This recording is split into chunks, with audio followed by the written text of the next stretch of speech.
You are listening to SPN, the Sports Podcasting Network. وتكلمين هناك لشوارزنيجر.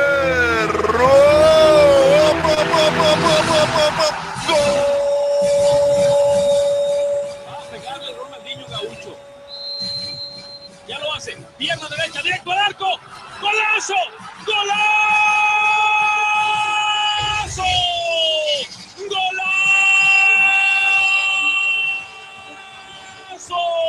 ¡Golazo! This is Soccer Today, live on SPN Radio, your new live show about the beautiful game in all its glory, with Duane, Rollins and Kevin Laramee. MLS, EPL, La Liga, Champions League, all is fair game. Powered by the Sports Podcasting Network. Visit us at sportspodcastingnetwork.com. Kevin, I went to Suicide Squad last night. The movie Suicide Squad filmed here in Toronto over last summer. Me? I was very excited about it. Did you see me? I'm in one scene apparently, like as an extra, because I was just walking down the streets in Toronto 2 summers ago. Yeah, well, it's funny. Yeah, it was everywhere last summer in Toronto. There's a scene, if you've seen the movie, you'll know this, where the helicopter crashes into the bus. We were actually down. My girlfriend and I were down on University Avenue where that was filmed the day that they were filming that. So I actually saw that helicopter and the bus crash together completely out of context and went. So I've been waiting for like a year and a half to find out what the hell the context was of it. Anyway, the long story short, this is Duane's 3-week-old movie reviews. So do you agree with Rotten Tomatoes? Do you think they have to close down Rotten Tomatoes because they're just so mean to DC movies, Duane? Oh, it was pretty, like there were some fun characters in it. I thought Will Smith was funny in it, but by and large, it was kind of a bag of trash in a lot of ways. It wasn't very good. Yeah, exactly. But it actually probably helped you like make a stop at your Olympics craziness, go see some bad movie, and it actually resets everything.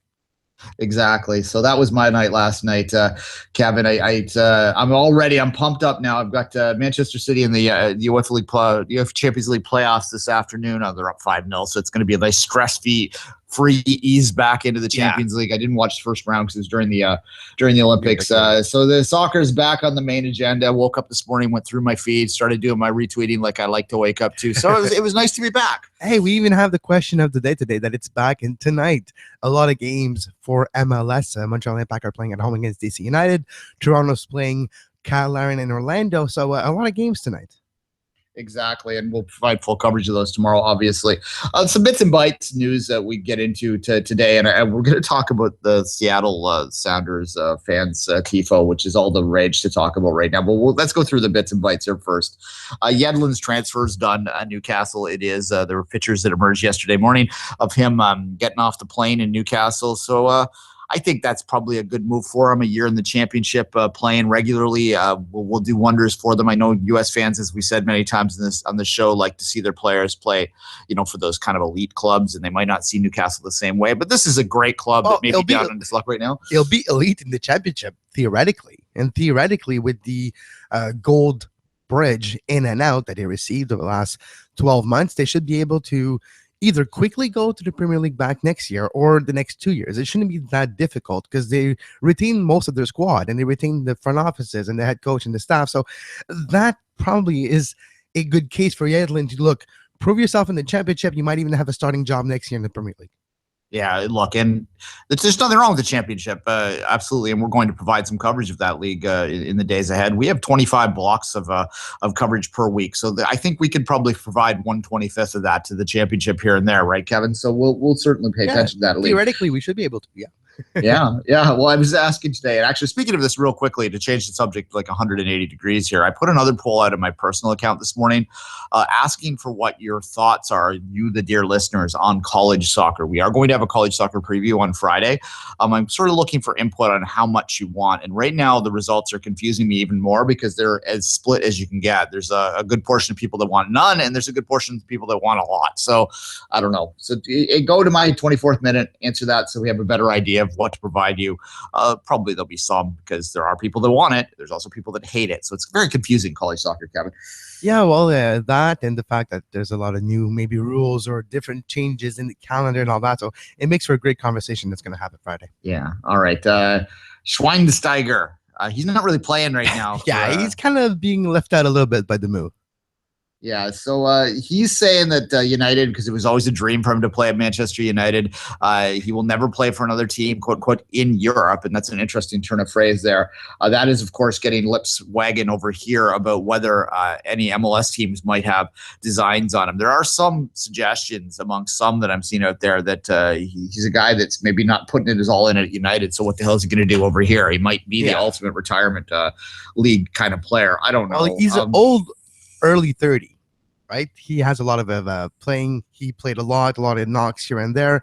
He's a very experienced early 30-year-old, and he looks older than he is. And he seemed to, especially on the pitch over the last few months, to look way older than he actually is. And his Manchester United experiment didn't necessarily go the way he wanted.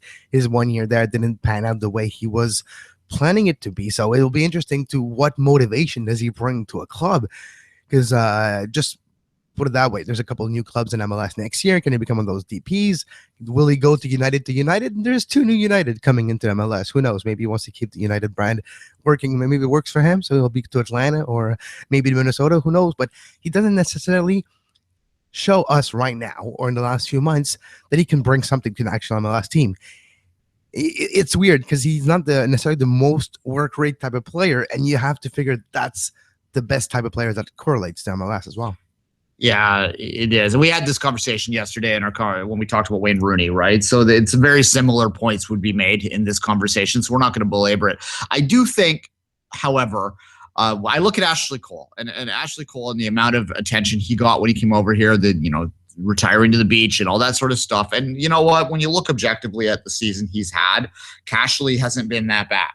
And maybe that's a lesson in that we both overrate and underrate MLS sometimes. I say that all the time, that MLS is the most overrated and underrated league in the world, because some fans, there doesn't seem to be a happy medium in how you evaluate the league, right? Like some people say, these old guys, they can't compete over here. So what if they've won World Cups and, have played for at the highest levels? Of course they would struggle against Portland. That's silly, right?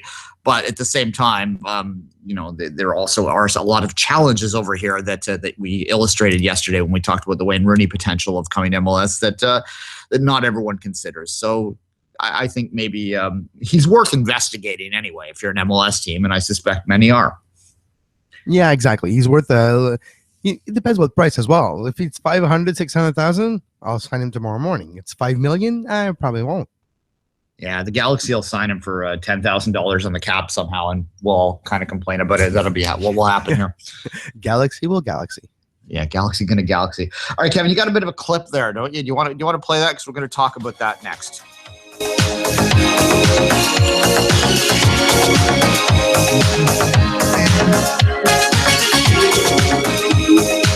You know what's funny? Yep. His greatest hits album is like one song. Just played over and over again. Just one loop. Yeah, exactly. Hey, want to know a secret about this? This is I actually was in a car accident in my 20s when this song was on the radio when I was in the accident. So every time I get someone rickrolls, I get taken back to my car accident. So there you go. There's an expression to playing that song. That's how much cool it is, Talk about a rickroll. I literally rickrolled the car. All right. All worked out in the end, although not so much for the Dodge. That was the last time the Dodge was driven. And you could say the same for Seattle. It didn't really work out at the end. Yeah. Look, I mean, okay, it's a tifo. So that's caveat before we get into this conversation for a couple minutes that we're talking about a tifo. We're talking about a tifo. Yeah. We should do a clip of Iverson and just us cutting in over it to tifo. Yeah. It's exactly a tifo. Look, Seattle Sounders in the derby with Portland on the weekend, they decided that they were going to get very clever in how they were going to protest something. And I will give the official explanation from the ECS that's out there, because not everyone is hearing it and most people are just making fun of it. And you haven't seen this, like lots of places they're making fun of this tifo, which was basically there's the lyrics to the Rickroll there, right? So they were trying to perform a tifo version of a Rickroll to people. And the idea behind it was that the ECS feels, based on their statement, that they're being corporate. They're made into corporate entities almost, that they're a commodity that's being sold, that the ticket prices are going up for this derby, that that everyone goes with this expectation that they're going to charge more money because they know they're going to show up and there's going to be this massive display that the fans put on. We all remember Portland's Freddy Krueger one from earlier this season, which got attention around the world. So basically the Seattle fans, in anticipation of this, decided that they were sick of being basically trained monkeys. That's how they might put it. Certainly I know that feeling here in Toronto in the early days where, there'd be people that would be showing up in our section trying to get pictures of us during the game rather than watching the damn game, right?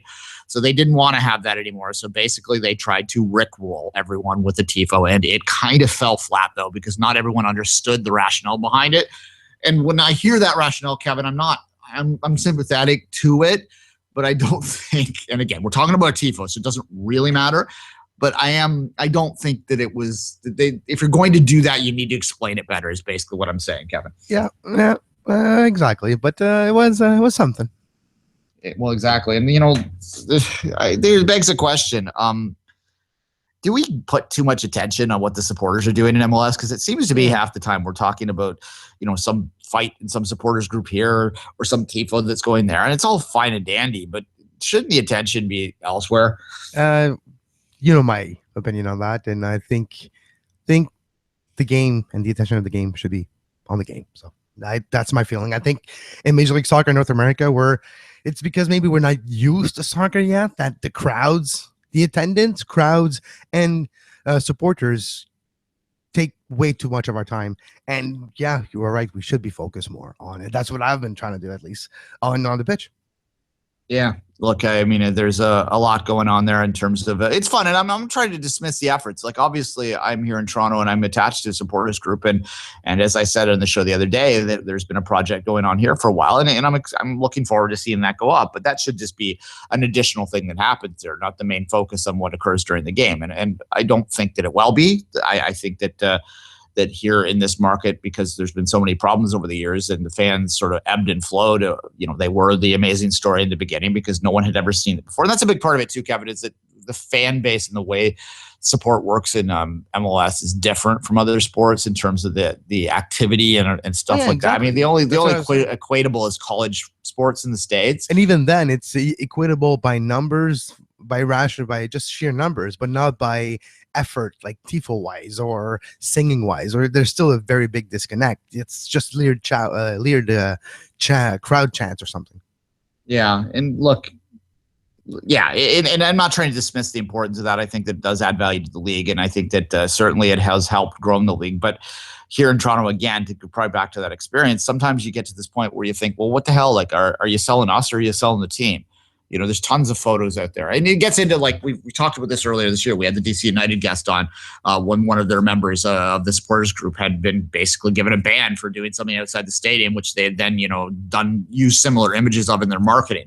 So there's always problems like that. So I sort of like I said, I am sympathetic to what ECS was trying to say there. I do think that ultimately what happens, though, is that messages like that are so nuanced that they get lost in the clickbait world. I mean, like Football Ramble put it on their blog, and they're certainly not going to break. I liked Football Ramble, but they're not going to sit there and take the time to figure out what the ECS's message is. They're just going to make a quick joke out of it and move on. Exactly. So if you're going to make those kind of protests, to me, you just don't do a TIFO at all.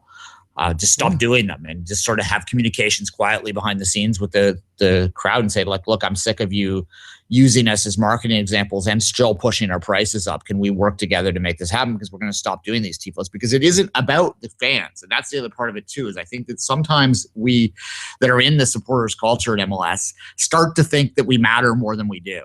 And I'm not trying to be harsh, because I know a lot of people listening to this are supporters group people, but we're part of the show. We're not the show. And when we start to think that way, we add to the problem that the clubs then take advantage of. That's kind of my message. If it was a Oscar ceremonies, it's supporting role. That would be the case, yes. But you're not the main actor. Yeah. All right. Let's take a longer break now. It is USL Wednesdays. We're back to our regular grind here. I've got a great guest, Kevin. I'll let you set that up, and then we'll take a long break and bring him on. Tristan Amo after the break.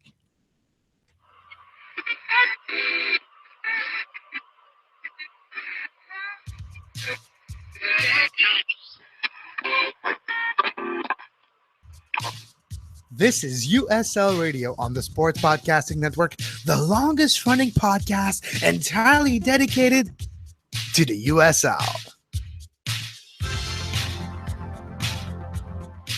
And we're back on Soccer Today. It's USL Wednesdays, and to talk about a winning streak in Montreal for the FC Montreal, we're joined by Tristan Amour, sports editor of the Ligue newspaper. Tristan, how you doing today? I'm doing fine. What's up, guys? Not much. It's a good time there, a good time in FC Montreal land where some recent success has sort of erased some of the problems of earlier in the season. This has been a trend in the last couple of years with FC Montreal, though, that they start very slow with a very young team and then they get a little better as the season progresses. Is that an illustration that they're doing things the right way? I guess it depends on which way you stand. I mean, that's what they think is right, and that's, they're not budging from that statement. I mean, taking a very young team and playing them against, not only men, but like the style of play that USL has is a way more physical style. So definitely it's going to take a while to adjust. And just like last year, they found a way late in the season to perform, and not only to perform, but to continue on that streak. When you look at FC Montreal, last year they did work in a player like Kyle Becker did get some time in USL before he went back to the big club and has been contributing this year at the MLS level. Is there room within their model for more guys like that to try and mix it up a little bit and not be so reliant just on the academy kids? When I was talking to head coach Philippe Lefroy, even before the team, the USL team was formed, they had their MO was two things. One, develop players, and two, open the team up for fitness, for players returning from injuries, and for players lacking minutes. So in my mind, they definitely have room for that. Every time a player is either coming back from injury or, as you said, like Cal Becker, when he was reintegrating the club, when he was traded, there was always some playing time. The players that you tend to see this year is, Anthony Jackson-Lamel, which I'm pretty sure we're going to talk about later in the interview. Cal Fisher, who was drafted as well. We've seen Vandril Lefebvre a couple times. So, yeah, definitely there's room for that. You mentioned Anthony Jackson-Lamel, and we talked earlier, Tristan, you and I, about how we felt like a striker, a more experienced striker could be able to come down, and it was in the plans earlier on the season, but due to injury to the first team strikers, there was never one available to bring down to the FC Montreal. There has been one over the last 3 games, and lo and behold, a winning streak for FC Montreal. What's Anthony Jackson-Lamel's contribution with the FC Montreal over the last 3 games? Well, just having a striker, not even looking at Anthony Jackson-Lamel, having a striker is definitely something that's helping the team. They didn't have a striker, and the plan, which I was told by the coaching staff time and time again, was to have either, at the start of the season, to have either Cal Porter, to have either Anthony Jackson-Lamel or Michael Salazar rotating because there were too many strikers on the top team, on the first team. And, unlucky for them, they were all injured at the same time. So they basically had to play without a striker, kind of, the Spanish national team style, but they didn't have the quality of the Spanish national team.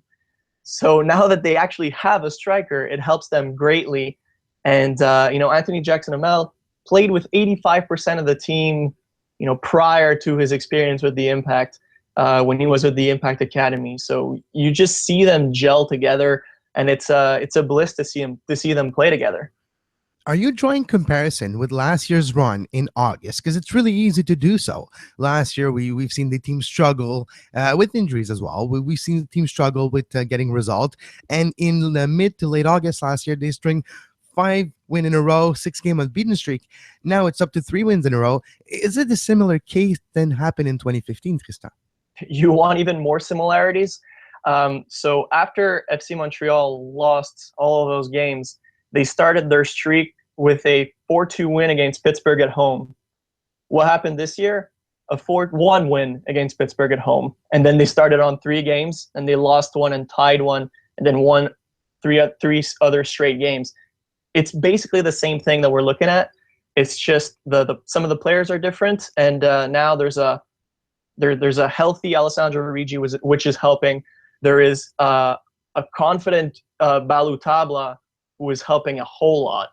And there's Anthony Jackson-Amel, who now, with the trade of Matteo Mancosu, is kind of forced to be that fourth striker and that never really has any time. I mean, we're talking a situation where Dominic Oduro doesn't even have time. So now he's kind of forced to play minutes in the USL. And to me, I think it's just helping him a lot more. Having minutes just makes him a lot more confident, and having a confident striker just translates into goals. I'm looking at the standings right now, and I mean, realistically, that long stretch without anything going on whatsoever has essentially eliminated them from any real talk about the playoffs. But I am looking at 23 points for TFC2, 16 points for FC Montreal. Now, do you think internally that might be their goal for the rest of the season, is to try and rein in their 401 derby rivals? Well, it's a definite thing. I mean, if you talk to any players within the FC Montreal or even the academy, I mean, when I got into the whole USLB coverage, I thought the old rivalry with the Rhinos was going to be the most heated one. But throughout the Montreal Impact system, there is a hatred for anything Toronto. And there's one thing that FC Montreal wasn't able to do last year. It was to get 4 wins in a row. And guess what? FC Montreal is playing Toronto this Sunday in Vaughan, and they're not going to want to lose that game. They're not going to want to lose that game. When you're looking at the rest of the season, you mentioned a healthy Alessandro Rigi.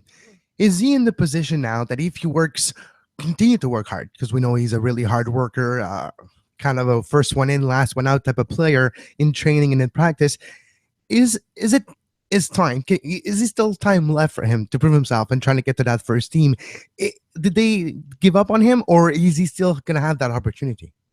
I try to be as objective as possible to not give anyone favorable treatment. But I feel like if anyone deserves that call up, it's Alessandro Rigi, with the difficulties he had this season, starting from last season with.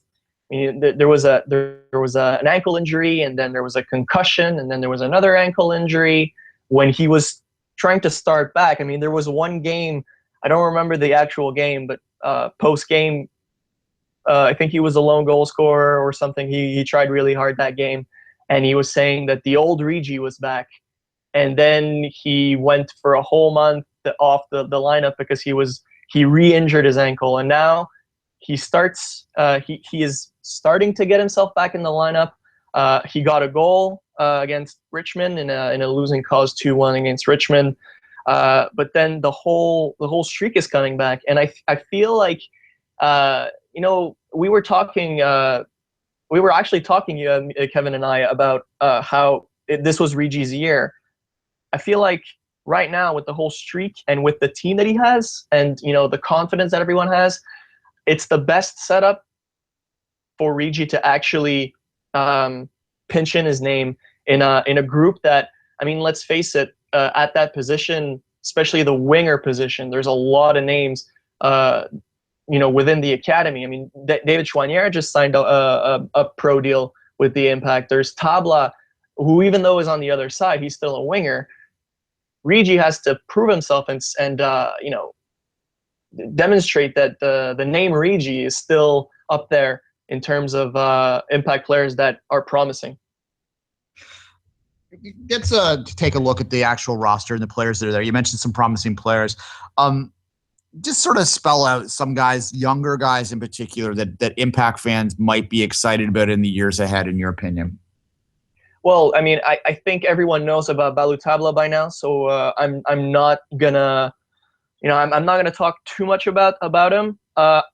I feel like even though that game against Roma was just a fluke game. It was a friendly, but that cheer up by the crowd, I feel like it really bumped his confidence, because he didn't have a great season, Balu Tabla. But after that game, he plays a game against Richmond, doesn't have a point, and then a goal, 2 assists against Pittsburgh, a goal, 2 assists against Charleston, and then he has 1 assist against Bethlehem. So he's definitely on the rise. Now, another player that, I mean, I know, Kevin, you like him too. To me, he's the most complete player on the team. He should be the captain of the team, even though it is Louis Belangoyet. To me, Zachary Secunda. No, it's Jean-Luc Charbonneau. Oh, Jean-Luc Charbonneau. Those two, top two in defense for me. Exactly. Jean-Luc Charbonneau, every tidbit of what's going on this season tells me that he's going to be a great professional. I mean, he did have the longest streak for games played, and then broke his nose in training. Had to have a mask made overnight, and then refused to sit out. Was on the bench, and then asked to get on and played. And then that was, I mean, to me, that's a great thing. And then he got, he ended up not playing the other game because of yellow card accumulation. But that guy, to me, is a fighter. That guy defensively has improved a lot. And I've been saying it across loads of different podcasts. To me, makes me think of a young AJ De La Garza, and the way he plays and the way he can play at the center back position, but also at the right back position. I like what he brings to that team, and he is, not well known. Obviously, a guy who plays right back you don't really see often, although he plays a lot of center back now. Another player that I really like as well, a young guy, a guy that is going to take a lot more time to develop, in my opinion, but because he plays on the defensive role, is Thomas Meyer-Giguère, who has been paired in a couple different games in the last few games with Kyle Fisher. And I feel like the defensive qualities of Kyle Fisher, and the fact that he's a little, despite the lack of experience of him being brought from the NCAA. I mean, you don't play as much games in the NCAA, but he kind of gives Thomas a little confidence, and that just brings his A game a lot better. I think he's 19 years old, so he's going to have a lot of time to develop. He's probably going to spend another year, maybe a year and a half in the USL before, I guess, hopefully for him, signing a contract. So that's another player you got to watch out for. Just quickly, Tristan, you mentioned Kyle Fisher. Kyle Fisher was the first-round draft pick last year for the Montreal Impact in the 2016 Super Draft, which has nothing super about it, but it's a draft. So what is your opinion of Kyle Fisher the last few games? Because earlier this year, when he made his debut for FC Montreal, it was actually very difficult for him. The chemistry, the ball possession, ball movement was not there. A lot of possession lost by Kyle Fisher in that game, and was literally a nuisance more than anything else. How has his last stint with FC Montreal been? You are right by saying that he was not, he didn't gel as good as the other players would. But I think I want to make a parallel from last year to Romario Williams, who kind of had the same thing where they would bring him down and he would have a horrible stint, and then they would bring him back up. He would have no confidence. He'd play like a minute a game, and then we know the story of just him going to Charleston and scoring like 8-9 goals.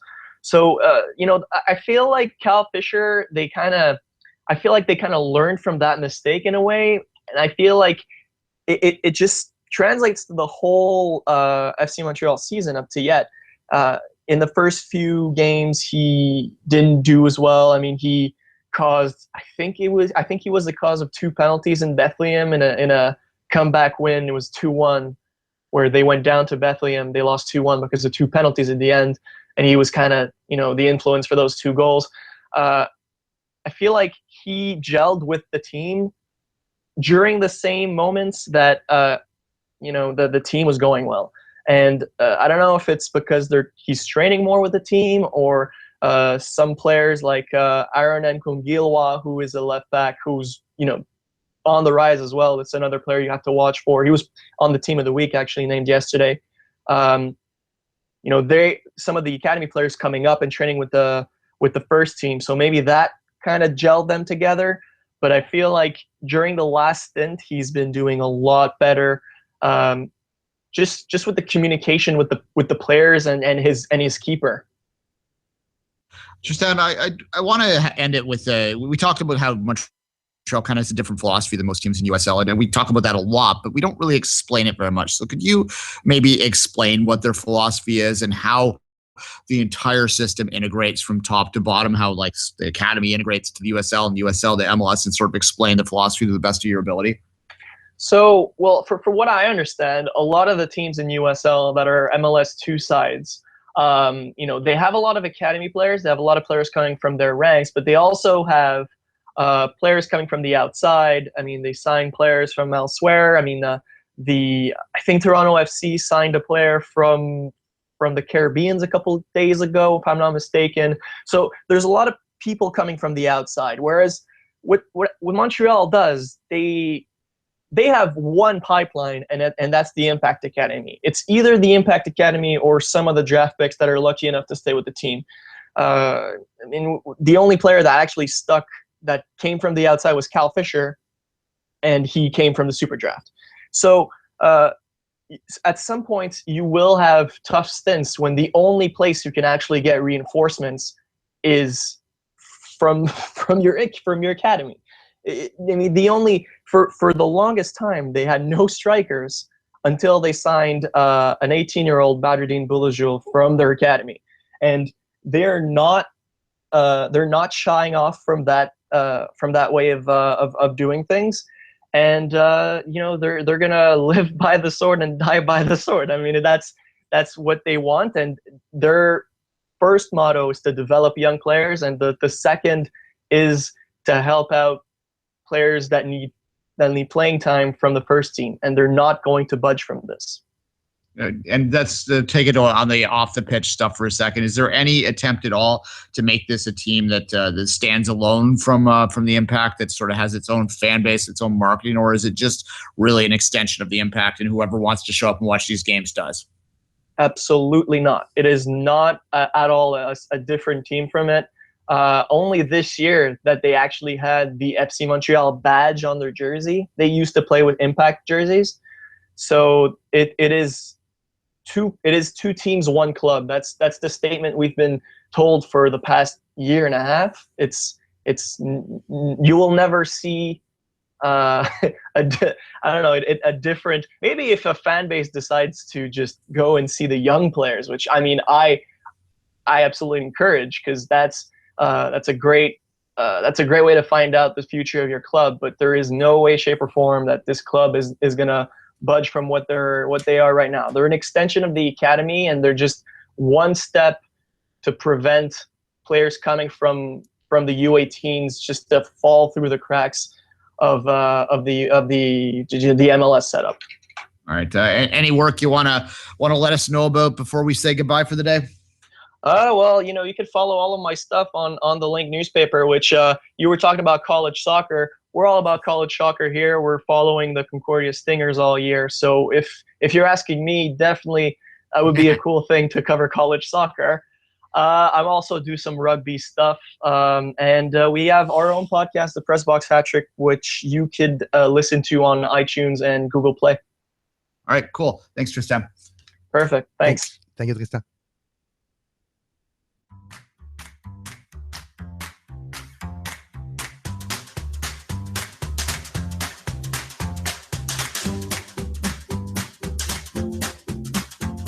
You are listening to Soccer Today, live on SPN Radio.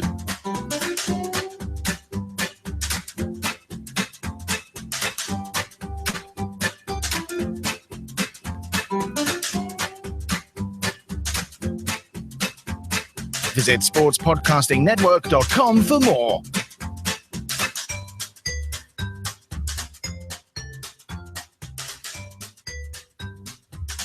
Dun, dun, dun. Dun, dun, dun. Boom, boom, boom.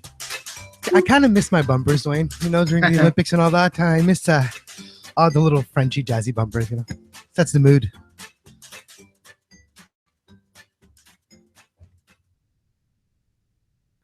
All right, Duane.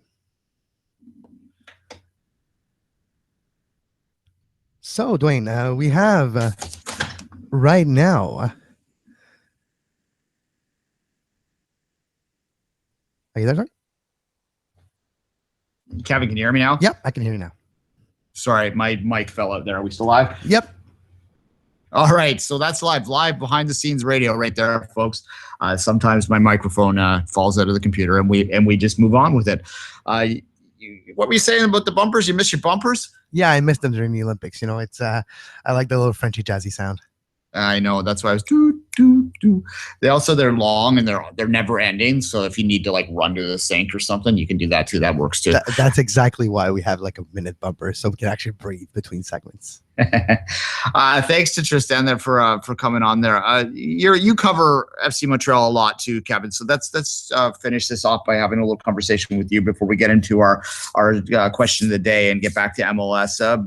We've talked about this before, but 2 years in almost now, what are your thoughts on the impact philosophy regarding this? Is it the right direction? Well, we mentioned when we began to have the discussion a year and a half ago of we'll see what's the result, what's the yield of that partnership experiment of USL. So far, we have Chouanière, who signed with the big club, hasn't played a lot of minutes yet for the first team, but he has signed. That's the one that we can point out since that transition from the academy now with the USL team. So there's a yield of 1 since that beginning of experiment. In a year and a half, especially in the beginning, 1 is the average of what an academy produces. It's not 10 to 15 a year. No, it's 1. And the first year takes an adaptation period. It takes a 6 months to a year to get the academy starting correctly and to get the yield out of the academy. So if you want to judge it on development terms, 1 yield, 1 player that signed with the big club, that it's still very young, is going to grow into his role eventually with the first team with more and more minutes when time goes. You can tell that it's average, yes, but it's a beginning. So there's that. The opportunity is there. And could it have been different? Could it have been with players not getting injured, different opportunities and stuff happening off field? Could have been different, the amount of players signed with the first team? Yeah. Could it have been worse? Yes. So I'm still indifferent. Not indifferent, it wouldn't be the right, but I'm neutral. Still, it's still an experiment going on, and you have that yield of 1 player. So I cannot say that it's a failure after a year and a half. The other part of it too that people sometimes ignore is that you can also graduate your players from your academy onto other professional opportunities, and I think that that's also a success. Exactly. I look and if they move on to other USL teams, if they extend their career longer, if the Canadian Premier League ever gets moving, then if they get players to there, that's or go in Europe. But look at it, Messoudi, who had his chances with Montreal a few times and with FC Montreal, didn't work out. He's playing in Europe in a pro club right now. So, it is possible. And that is considered a success. So, that yield I said of 1, that's just with the first team. There's a yield of maybe 5 if you compare players that left FC Montreal and are playing elsewhere right now. Yeah, and look, I think that you extend that to the other side of it, to the back end side of it.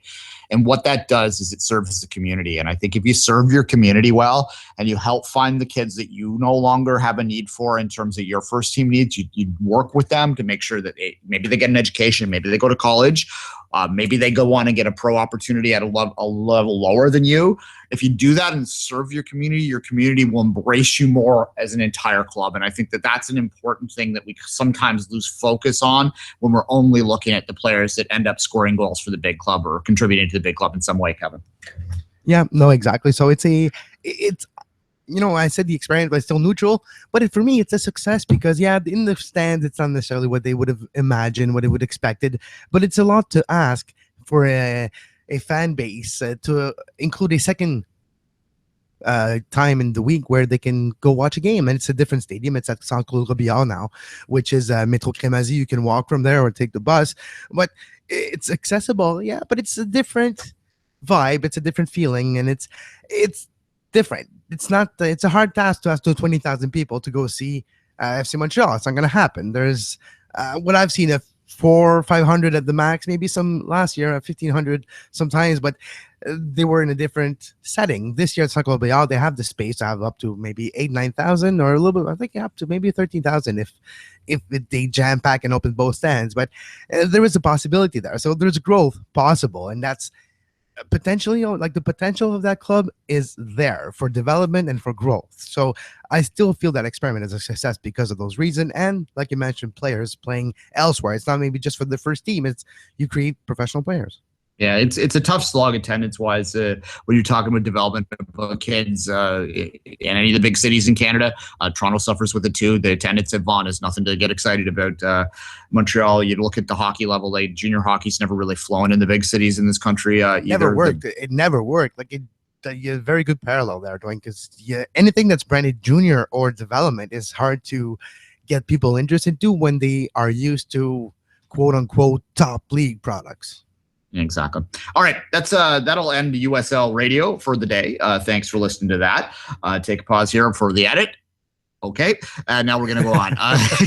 Kevin, the Sports Podcasting Network Soccer Today question of the day, which you can look for every day around 8:30 or 9. I'm going to try really hard to get that out now that we're back on our regular schedule, is who the 2/3 MLS season coach of the year is. And this is going to be our ongoing Soccer of the Day question today for the next little while, is we're going to sort of have a conversation about the 2/3 player of the year, coach of the year, whatever, for all of the different awards that you'll see in Major League Soccer. And I thought I'd start with coach because I think there's an interesting conversation about a couple coaches that are three coaches really in my mind that no one gave much time to in the lead up to the season. To me, are the three leading candidates for coach of the year: Pablo Mastroeni, Patrick Vieira, and wait for it, Greg Vanney. Kevin, my Soccer Today question of the day poll shows Mastroeni at 24%, Vieira at 33%, and Vanney at 41%. Most people that have answered my poll agree that Greg Vanney might actually be the leading candidate for Coach of the Year. Is that crazy talk? It is crazy talk. I was looking for my crickets, but I couldn't find them. Oh, there you go. No, but yeah, okay. Well, why is it crazy talk? Because what he's done in the last little while is you saw this team through injuries. Yes, they have a lot of money, but there's a lot of expectations that go with the money. And they're sitting in a situation where if they win a game tonight, they're in first place on August 24th. My God, TFC could be in first place on August 24th, Kevin. I'll play devil's advocate, Duane. Tactically, is Greg Vanney, is the schematics that he's been using, the whatever influence it can have on those players, is it what have been instrumental in either the results that TFC has gotten or the not a save, but I would say he made sure that it didn't dip below that red line when they were in trouble with injuries? Is Vanney responsible for that? And maybe your answer to that will give me a better reason to agree with the 39% of your poll votes. Well, I would say that if you look at what drove the success after there was an initial blip when the injuries first started to happen, and there was a time when they actually dipped below the red line. They had a lot of games in hand at the time, and they'd played most of their games on the road, but nonetheless, they were below the red line at the early part of the injury frings. They started to come out of that, and they got on that roll at home at the end of it, largely based on the skill of the young kids that started to contribute. So if you can't give credit to the development of the young players to the coach, I don't know who you give it to. In terms of tactics, he's combined. And what he's been doing recently is he's been starting with the diamond once he's been fully healthy and moving back into basically a five-man back line. You call it a 3-5. 3-5-2 is what it would be, but does that work? 5, 7, 8, 9, 10. Anyway, yes. So that's what he's been doing once they get the leads, and the defense has been holding up once they get the leads, and they've been scoring on that diamond at the front. So they go more offensive, they switch back to a defense. He's been working players in and out.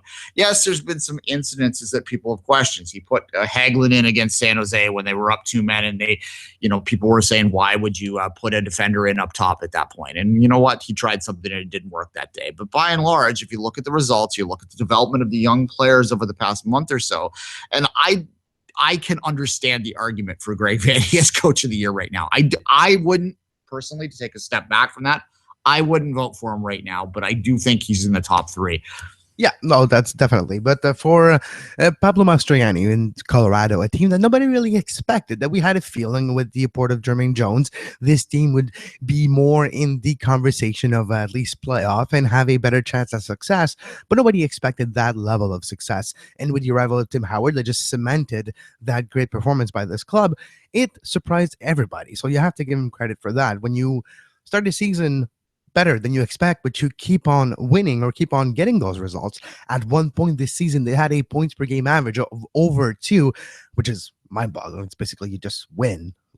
That's all you do. So it was impressive for me for Colorado for that reason. Yeah, but they've drawn a lot lately. That would be my caveat to them. And I'm not they've been overtaken by Dallas in the West, even though they do have more points per game. Actually, I would vote for Vieira right now. And I look at that for a couple different reasons. He came in from outside of the system. He came in from a youth setup at Manchester City, as we well know. He has taken a team that was coached the year before by what everyone views as the world's greatest MLS coach, right? He is the holy grail of coaching right now within most MLS fans' mind, who could not get anything going with that team. He's taken basically the same team, added Harrison, a good young forward, though we'll consider that, and has molded them into an unbelievable first place team right now, and no one saw that coming. So I actually would vote for Patrick Vieira. Well, our listener agreed with you as well. Nick Anan just wrote us on Twitter. The turnaround of NYCFC is frankly just better than Vanny, and he's not taking anything away from Vanny. But what Vieira was able to do mid-season, well, during the season, taking a team that's struggling earlier on, and insert your Frankie Lampard joke here, and they turned everything around, including the best scorer of NYCFC, Frank Lampard's thighs. His ass too. It's exactly Frank Lampard's lower body, not the goal, not the feet, but his thigh and buttocks regions are really good goal scoring. Yeah, well, they talked about this on Extra Time Radio this week. Is getting in scoring positions is a skill. So yes, you've got to give him credit. And if you followed Frankie Lampard over his Chelsea career, those are very much Frankie Lampard type of goal, because he puts himself in that situation and then he hits it with what he can. If it's anything but his arms, that's what he's used to do. Exactly. Well, I saw him quite closely. I saw him in Chelsea over the years, and I saw him quite closely with Man City at the just when he infamously spent the loan spell there. And certainly I've seen that with him. No, but Vieira would be my pick right now. That said, this is a 2/3 conversation. The last 1/3 of the season, I think, is going to decide this, and there could be an emerging thing. And the last question on this, we'll run a little over, but that's fine. The last question on this is how do you factor in like Seattle's turnaround right now? Can an interim coach get a Coach of the Year consideration? Probably not. He probably won't win it, but should they? Should maybe a nod or like a mention. Maybe you have like little 3 nominees and you have mentions in the bottom. I don't know, but yeah. And how long did we talk about the Siggy situation? I think we started talking about this in 2 years ago. Yeah, but like this season, the beginning of the season, we had a reservations on Bruce Arena and Siggy Schmidt in the evolution of what this league is becoming. We had reservation because of what their transfer market, the transfer window was, and how they would affect their roster. We had those reservations for both clubs. LA is proving us wrong since the beginning since not the beginning, it took like a few weeks, but they're proving us wrong after that.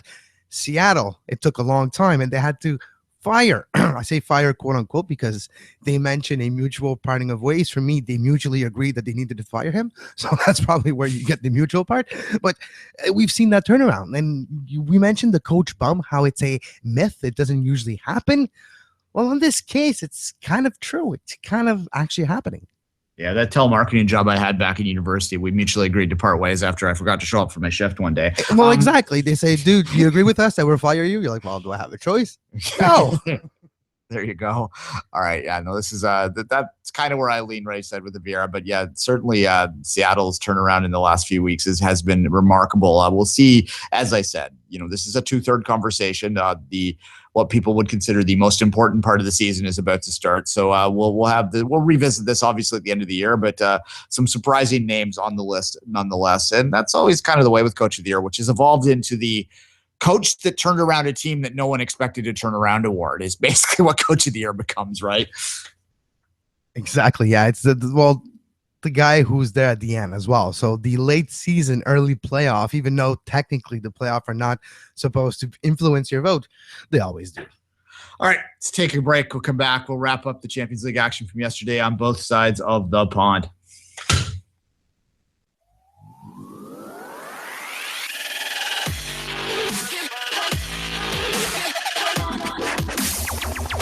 You're listening to Soccer Today on SPN Radio. You can find the on-demand version of this very show on iTunes, Stitcher, Feedburner, Podbay Player, Podbean, anywhere you get your podcasts under the Sports Podcasting Network feed. Subscribe to our YouTube page to make sure you never miss a live show talking about soccer today, the MLS postgame show, open lines after dark, 5 rings daily during the Olympics. Make sure you subscribe and give us a follow on Twitter at SportsPodNet and like our Facebook page, facebook.com/Sports Podcasting Network.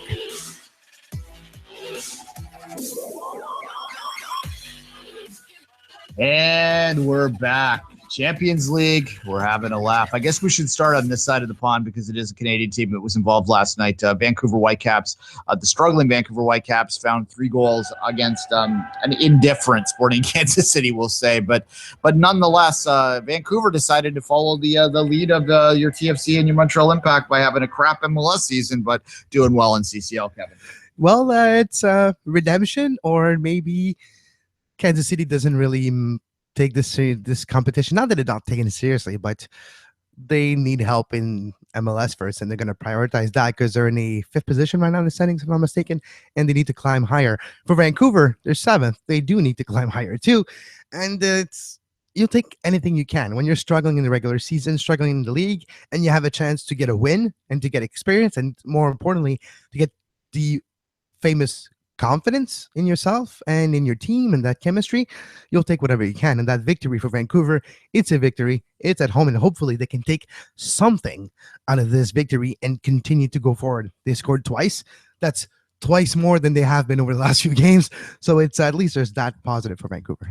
Yeah, exactly. Look, I mean, the other side of it that I'm going to talk about real quickly here is the fact that there were a little over 15,000 announced attendance in that. And that is a problem with this competition, and why a lot of teams do what Sporting Kansas City does is it has trouble drawing attention.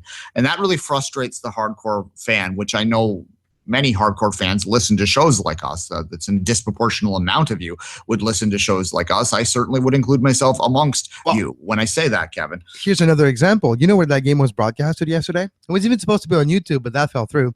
It was only available on Facebook. There was about 4,000 people listening live on the Facebook feed of both Kansas City and Vancouver, but it was broadcast on Facebook. So the highlight that you got on SportsCenter, Sportsnet, Central, all those recaps, news, sports shows, well, it was like a pixelated digital feed that was blown up and you can barely see anything. And that doesn't help. Like, production values help for the perception of a competition. And even though the feed was HD, the feed was seamless and it was well done, they could have done better when they put the highlight on TV. Those are the type of things that give people an impression that it's a second-rate competition. And we mentioned in the earlier blog where if people think it's second-rate, they're not going to give it first top team attention to a quote-unquote second-rate product, even though it might not even be second-rate, and that product could have potential. And that product is what teams make of it. And it's too early in that process of CONCACAF Champions League. That hasn't gotten steam yet. It's just starting. This spring will be different depending on which teams are included. But like we saw with Montreal and Club America, when big teams are in this tournament and they make something big out of it, it's impressive. When it's small teams like Arabi Unido last night with like 5 people listening on Facebook and about 15 people on the actual stands, I'm exaggerating, but it's to illustrate the point, it's not the same. So this tournament is what you make of it. Yeah, and look, this tournament starts in people's attention, in people's minds. If you're not in a team that's playing, it really starts in March, right? That's when people start to pay attention to it. That's when you start to get crowds. The Whitecaps, however, as I said, they've decided that since they are struggling in Major League Soccer, that they should take this a little more seriously than they would have otherwise, and certainly they did last year.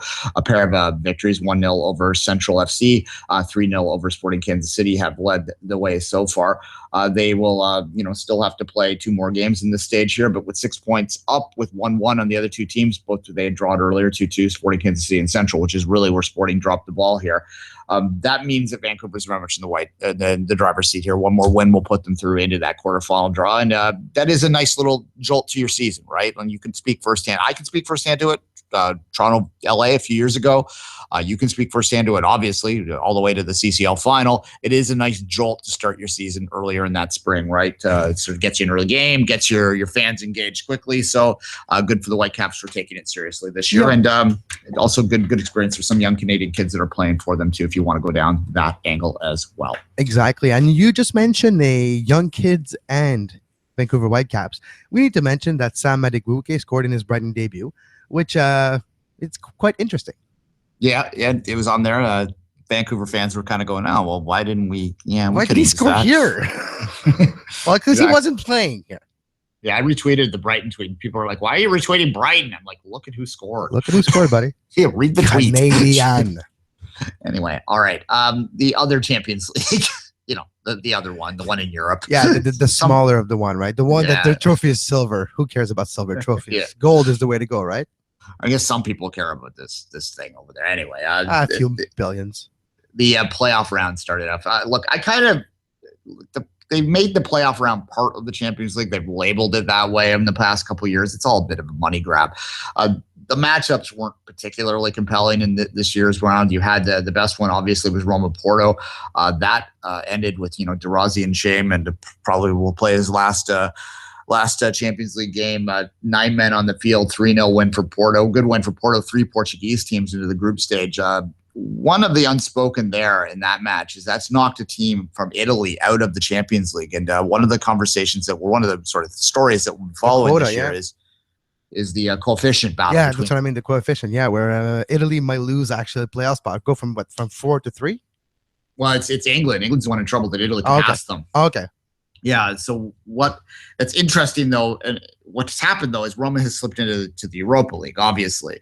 And if Roma takes the Europa League seriously, this actually might be ironically bad news for fans of English football, because that would mean that Roma would have more chance to get wins. And the thing about the coefficient in Europe, Kevin, is that they don't distinguish between Europa League and Champions League in terms of awarding the points to the teams. So if Roma gets on a roll, if the Italian teams do well in the Europa League, they could still potentially pass England this year if England does not do well in Europe itself. So it's a story to watch there as well. Celtic got through. They got a little scare from the team in Israel that they were playing. They're through for, if you want to talk about UK stuff, and it's always nice to sort of see Celtic with their big fan support and worldwide support in there. If you're a Rangers fan, I apologize, but it is nice for both of you to get back in there. I'm glad to see Rangers back in the top flight as well. Hopefully maybe one day back to Europe again. You look at the rest of the results here. Monaco over Villarreal is kind of an interesting one to get through. Today's matchups, if you're going to take a day off, today's the day to take it off. Today, go outside, take advantage of the summer and get some color on your skin. Yeah, exactly. Ajax is probably the most interesting one in here. They are tied right now with Rostov, the team that they're playing. I don't even know where they're from. I'm just making fun. I just want to make you say the name once again. Yeah. Rostov, FC Rostov. Anyway, they're from somewhere in East Europe. So that's with a V. I follow a lot of this game, folks, but I'm not off the top of my head, not entirely sure. The world is big. We can do four leagues in England, no problem. Like Durham, Bristol Rovers, whatever. We're good. Yeah. But East Europe, it's not necessarily our most knowledge-based leagues. It's not my forte. Anyway, City plays. The City's up 5-0. I will watch this game on my big TV here, which I just got yesterday. So I get a big TV, then I go to a movie. Figure that out. Anyway. Yeah, why did you just watch it at home? I don't know, because we decided we wanted to leave the house because I've been in the house for 18 straight days. All right, yeah. So the Mönchengladbach Young Boys, Mönchengladbach's in a pretty safe position. Watch these games if you want. We'll follow them tomorrow a little bit at the end as we go on. The draw is, I think, what most people are paying attention to this year, because that's really the nuts and bolts of it. And we're all curious to see what Leicester's going to do in this Champions League, what Spurs are going to do in this Champions League. Some new faces from an English perspective in there to join what looks like almost assuredly Man City and Arsenal. So the draws in the days ahead will certainly give that a lot of coverage, but a little bit of coverage to the playoff performances today, tomorrow. But I'm done with this now. Kevin, are you done with this? Well, just tonight, a lot of games in MLS. Let's just go quickly to the games tonight, the ones to follow. You have Orlando TFC 7:30 on TSN 4 MLS Live and TV 27 in Orlando. Columbus, Philadelphia on MLS Live 7:30 as well. Montreal DC on at 7:30, TVA Sport MLS Live. Chicago, LA. Can Chicago pull 2 wins in a row? We'll see. 8:30 against the Galaxy at home, but it's going to be a difficult one. Houston versus Seattle tonight as well on Root Sports Southwest and MLS Live, 9 p.m. And the last MLS game tonight, San Jose, New England. You have Real Estelí versus Dallas. Dallas is traveling to, where are they from? I think it's from Guatemala. realistically, if I'm not mistaken, but I could be. Look for Dallas thrashing of poor Real Esteli tonight in the Champions League game. Fair enough. I should mention that a Canadian did qualify for the group stage. It's the Bulgarian team had went through with a 2-2 draw with the Victoria Pilsen, the Czech team there, and I do know where those teams are from because I've seen them both play against big English clubs in the past, so that's really what my frame of reference is. At any rate, so two Canadians, another Canadian, Milos Bojan, has qualified for the Champions League along with Atiba Hutchison, who, of course, got the direct entry by winning Turkey last year. So that's a good story from a Canadian perspective, Kevin. Exactly. And until tomorrow with a very interesting interview on a brand new MLS franchise. Have a great soccer. You were listening to SPN, the Sports Podcasting Network. Visit us, sportspodcastingnetwork.com.